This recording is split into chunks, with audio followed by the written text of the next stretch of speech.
e redimir seu mundo. A partir da dispersão da Babilônia, o autor traça a genealogia de somente uma família, que culmina em um homem chamado Abrão, mais tarde conhecido como Abraão. A promessa de Deus para Abraão, no começo do capítulo 12, abre um movimento completamente novo na história. Deus chama Abraão para que deixe a sua casa e vá para a terra de Canaã, que Deus diz que será sua um dia. Nessa terra, Deus promete a Abraão que irá torná-lo uma grande nação e irá fazer seu nome grande e abençoá-lo. Essas promessas estão ligadas a partes anteriores do livro. A Babilônia, de forma arrogante, tentou buscar a sua própria fama e isso não terminou muito bem. Mas Deus, em sua generosidade, vai dar um grande nome a esse cara sem nome, Abraão. A bênção de Deus para Abraão ecoa a bênção original que Deus deu ao mundo no início de tudo. Então a pergunta é, por que Deus abençoou Abraão e sua família? A última frase da promessa de Deus deixa isso claro: para que todas as famílias da terra encontrem a bênção de Deus por meio de você. Isso é um ponto-chave para entender todo o resto da história bíblica. O plano de Deus é salvar e abençoar o seu mundo rebelde por meio da família de Abraão. Por isso que todo o resto da história do Antigo Testamento se concentra somente nessa família, chamada o povo de Israel.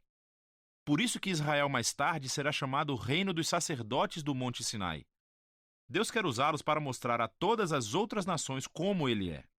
No fim, essa é a promessa realçada pelos profetas bíblicos e poetas que aparecem mais tarde, que dizem que o seu cumprimento virá por meio do rei messiânico de Israel, cujo mandato trará justiça e paz a todas as nações.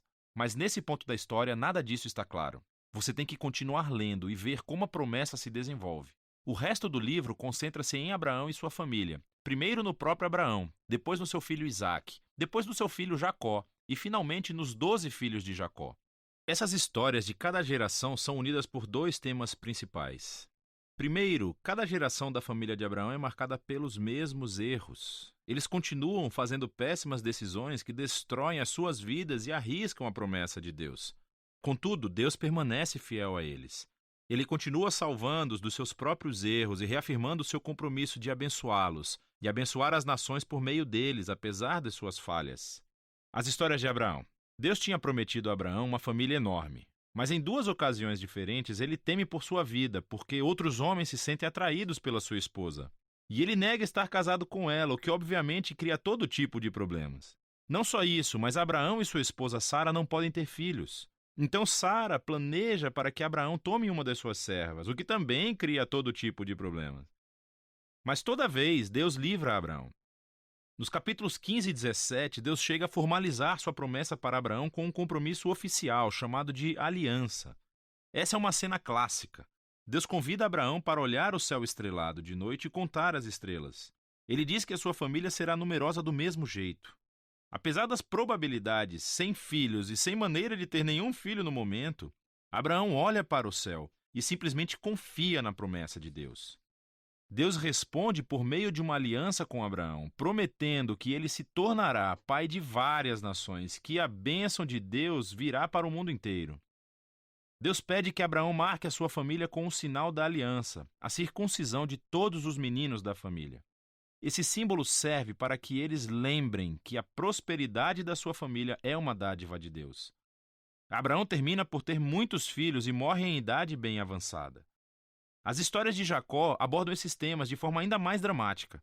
A partir do seu nascimento, Jacó faz jus ao seu nome, que significa enganador. Ele engana seu irmão Esaú, tomando a sua herança e a sua bênção. E ele faz isso enganando seu velho pai, que estava cego e simplesmente vai embora. Ele tem 4 esposas, mas ama somente uma, Raquel. E isso cria muitas rivalidades na família. A única coisa que o humilha é ser enganado por seu tio Labão, que toma anos de sua vida. O jogo finalmente virou. Um Jacó humilhado regressa à sua terra natal. Em uma história muito estranha, Jacó acaba lutando com Deus e exige que Deus o abençoe. Algumas coisas nunca mudam, não é? Contudo, Deus honra a sua determinação e passa a bênção de Abraão para Jacó. Deus muda o nome de Jacó para Israel, que significa aquele que luta com Deus. É nessa última parte do livro, da história dos filhos de Jacó, que todos os temas convergem num ponto comum. Jacó ama o seu penúltimo filho, José, mais do que qualquer outro, e lhe dá um casaco especial. Os 10 filhos mais velhos passam a odiar José. Eles sequestram-no e planejam matá-lo. Mas em vez disso, eles decidem simplesmente vendê-lo como escravo para o Egito, onde ele termina na prisão. Isso é que é um fracasso de família. Mas Deus está com José. Ele planeja a liberdade de José da prisão e o faraó termina por colocar José na posição de vice-comandante de todo o Egito. José salva a nação do Egito durante um período de fome. Ele acaba salvando seus irmãos e sua família de morrerem de fome. Mais uma vez podemos ver que a loucura e o pecado da família de Abraão encontram a fidelidade de Deus, que transforma a maldade dos irmãos em uma ocasião para salvar vidas. Isso é exatamente o que José diz perto do final do livro.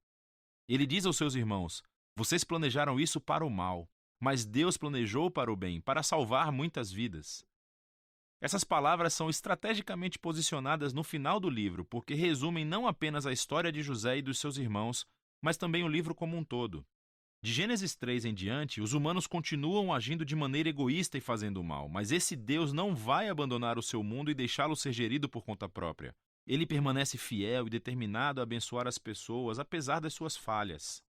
Você pode ver isso especialmente na forma como aquela promessa misteriosa sobre o descendente da mulher se desenvolve durante o livro. Lembre-se de Gênesis 3. Deus prometeu que esse guerreiro ferido viria e destruiria a serpente e derrotaria o mal na sua fonte. O autor então conecta essa promessa diretamente à linhagem de Abraão.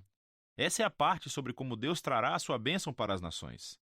De Abraão, a promessa é ligada a Judá, o quarto filho de Jacó, da seguinte maneira.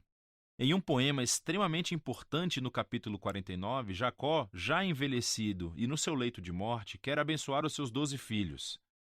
Quando chega a vez de Judá, Jacó prevê que Judá se tornará a tribo dos líderes reais de Israel. Um dia, um rei virá para comandar a obediência de todas as nações e cumprir a promessa de Deus de restaurar a bênção do jardim para todo o mundo. Depois disso, Jacó morre e depois José morre também. A família, ainda em expansão, permanece no Egito. O livro de Gênesis termina com todas essas esperanças e promessas futuras no ar, sem desenvolvê-las. Isso obriga você a virar a página para ver como tudo vai acabar. Por agora, esse foi o livro de Gênesis.